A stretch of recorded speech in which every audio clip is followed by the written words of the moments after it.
Assalamualaikum warahmatullahi wabarakatuh. Kami dari kelompok 13 ingin mempresentasikan tentang perkembangan ekonomi Islam di Indonesia. Sebelum kami mulai presentasinya, izinkan perkenalkan diri. Perkenalkan, nama saya Hilman Mulyana sebagai pemateri 1. Dan saya Ratih Puspitasari sebagai pemateri 2. Baik, langsung saja ke materi yang pertama mengenai perkembangan ekonomi Islam.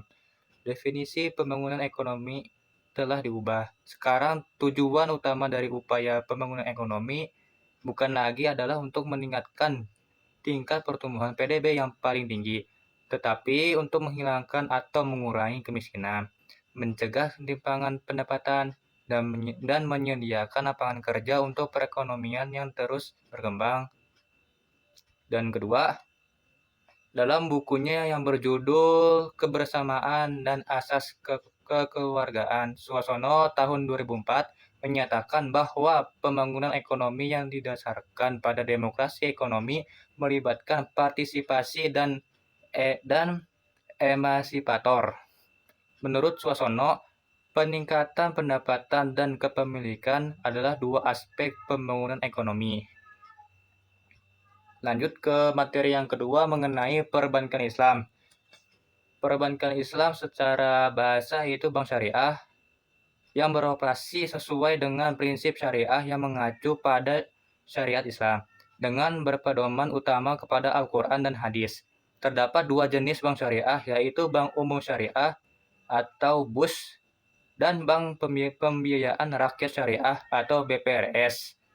Perbedaannya, kalau BUS itu memberikan jasa dalam lalu lintas pembayaran, sementara BPRS tidak memberikan jasa dalam lalu lintas pembayaran. Baik, di sini ada ciri-ciri bank syariah, yaitu pengelolaan dana sesuai prinsip syariah. Di sini saya akan menjelaskan apa itu pengelolaan dana sesuai prinsip syariah. Yang pertama dari bank syariah adalah dari pengelolaan dananya. Secara prinsip, perbankan syariah dikelola berdasarkan hukum Islam yang mengacu pada Al-Quran, hadis, dan fatwa Dewan Syariah Nasional Majelis Ulama Indonesia atau DSN MUI. Pengelolaan dana bank syariah harus terhindar dari praktik judi atau maisir, ketidakpastian dalam transaksi atau garor ya, dan riba. Oleh karena itu, pengelolaan bank syariah harus didahului akad. Dan yang kedua, nisbah sebagai pengganti bunga. Sebagai bentuk pemberian keuntungan untuk nasabahnya, bank syariah menggunakan sistem nisbah atau bagi hasil. Karena bunga yang diberikan pada bank konvensional menimbulkan riba. Pada bank syariah, sistem bagi hasil diberikan tergantung kesepakatan dan akad yang digunakan. Ketiga, memiliki Dewan Pengawas Syariah atau DPS. Jadi, dalam Dewan Pengawas Syariah memiliki ciri khas bank syariah yang tidak dimiliki oleh perbankan konvensional, yakni adanya Dewan Pengawas Syariah atau DPS. DPS sendiri merupakan lembaga pengawas yang memastikan bahwa perusahaan untuk mematuhi prinsip syariah baik dari produk dan layanannya. Oke. Yang keempat ada mengutamakan prinsip keadilan. Jadi yang dimaksud dengan mengutamakan prinsip keadilan yaitu berhubungan antara nasabah dan bank pada bank syariah adalah mitra, yang artinya nasabah dan bank dalam posisi yang sejajar untuk saling bekerja sama dalam memperoleh keuntungan yang halal serta menjunjung tinggi prinsip rahmatan lil alamin. Untuk itu, kegiatan operasional bank syariah menggunakan prinsip keadilan.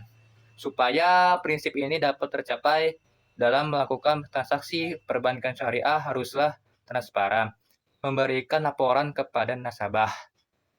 Dan materi selanjutnya akan disampaikan kepada Ratih Puspitasari. Silakan. Untuk materi yang ketiga, Baitul Mal wa Tamwil atau bisa disebut juga BMT, merupakan lembaga keuangan syariah yang memiliki posisi yang unik. Mengapa unik? Karena secara legal, BMT merupakan lembaga mikro dengan badan hukum koperasi. Meski begitu, sistem operasional dari BMT pada dasarnya menganut sistem yang sama dengan bank syariah, yaitu konsep bagi hasil. BMT juga bisa berfungsi sebagai lembaga ekonomi. Hal ini dikarenakan salah satu tugas yang dilakukan oleh BMT adalah melakukan himpunan dana dari anggotanya serta juga menyalurkan dana tersebut kepada para masyarakat yang menjadi anggota BMT. BMT juga bisa melakukan kegiatan-kegiatan di bidang-bidang ekonomi, perdagangan industri, dan juga pertanian.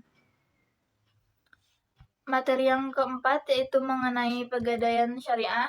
Dalam istilah bahasa Arab, gadai diistilahkan dengan rah dan juga dapat dinamai al-harbu. Al-hasbu. Secara etimologis, arti rahan adalah tetap dan lama. Sedangkan al-hasbu berarti penahanan terhadap suatu barang dengan hak sehingga dapat dijadikan sebagai pembayaran dari barang tersebut. Sedangkan menurut sabik atau rahan adalah menjadikan barang yang mempunyai nilai harta menurut pandangan syara sebagai jaminan hutang, hingga orang yang bersangkutan boleh mengambil hutang dan ia bisa mengambil sebagai manfaat barangnya itu.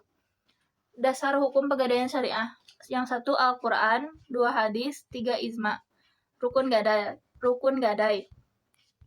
Yang ke satu, sigat adalah ucapan berupa ijab dan qabul. Yang kedua, orang yang berakad, yaitu orang yang menggadaikan atau rahin, dan orangnya yang menerima gadai atau murtahin. Yang ketiga, harta atau barang yang dijadikan jaminan atau marhun. Yang keempat, hutang atau marhun bih.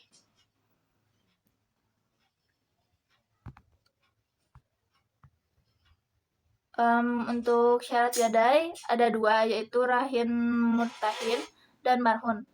Baik, sekian presentasi dari kami. Kurang lebihnya mohon maaf. Wassalamualaikum warahmatullahi wabarakatuh.